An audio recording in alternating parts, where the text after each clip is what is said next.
दबाव क्यों पड़ा? क्योंकि बिहार में हमारे गठबंधन ने एक बात जनता के सामने रखी है। इस यात्रा में हम 5 न्याय की बात कर रहे हैं। उनमें से एक न्याय, उसको आप सामाजिक न्याय कह दीजिए, उसको आप हिस्सेदारी कह दीजिए, उसको आप भागीदारी कह दीजिए, उसके बारे में हम काम कर रहे हैं। मैंने पहले भाषणों में कहा है कि इस देश में अलग अलग वर्ग के लोग हैं। पिछड़ी जात के लोग हैं, दलित हैं, आदिवासी हैं, माइनॉरिटी हैं, जनरल कास्ट के लोग हैं। हर समाज में कमजोर लोग हैं।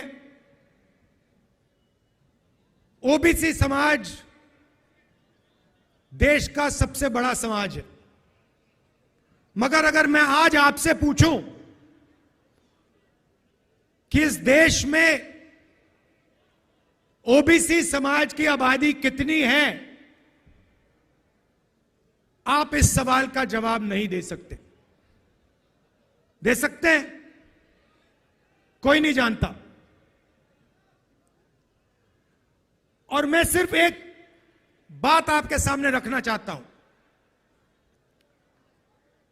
आप देश के किसी भी सेक्टर को देख लो, सरकार की बात करनी है तो मैंने पिछले भाषणों में कहा, जो देश की सरकार को चलाते हैं 90 अफसर हैं, आईएएस के अफसर हैं। 90 में से 3 ओबीसी वर्ग से आते हैं। और अगर 90 अफसर पूरे के पूरे बजट के बारे में निर्णय लेते हैं,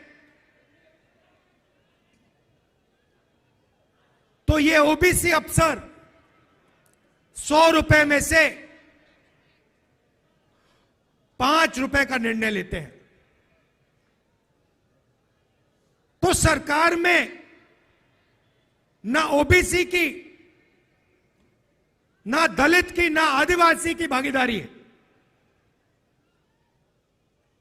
सरकार को छोड़िए, हिंदुस्तान की सबसे बड़ी 500 कंपनीज को देख लीजिए, उनकी लिस्ट निकालिए,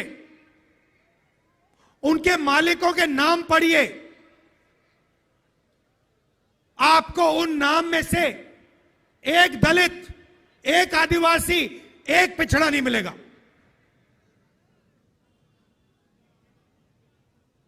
मीडिया को देख लीजिए, अखबारों को देख लीजिए, टीवी को देख लीजिए, एक मालिक ओबीसी वर्ग, दलित वर्ग, आदिवासी वर्ग का आपको नहीं मिलेगा। रिपोर्टर मिल जाएंगे, उनको भी कोने में बैठा रखा है, जो उनके दिल में वो बोल नहीं पा रहे हैं। मगर सीनियर मैनेजमेंट में और मालिकों में आपको एक ओबीसी, एक दलित, एक आदिवासी नहीं मिल सकता।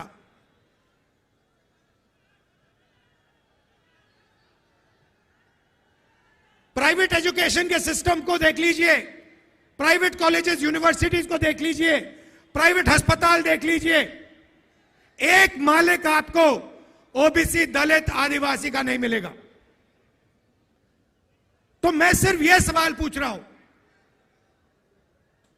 कि अगर हम सामाजिक न्याय की बात कर रहे हैं तो यह तो स्पष्ट है कि हिंदुस्तान के किसी भी सेक्टर में पिछड़ों को, आदिवासियों को, दलितों को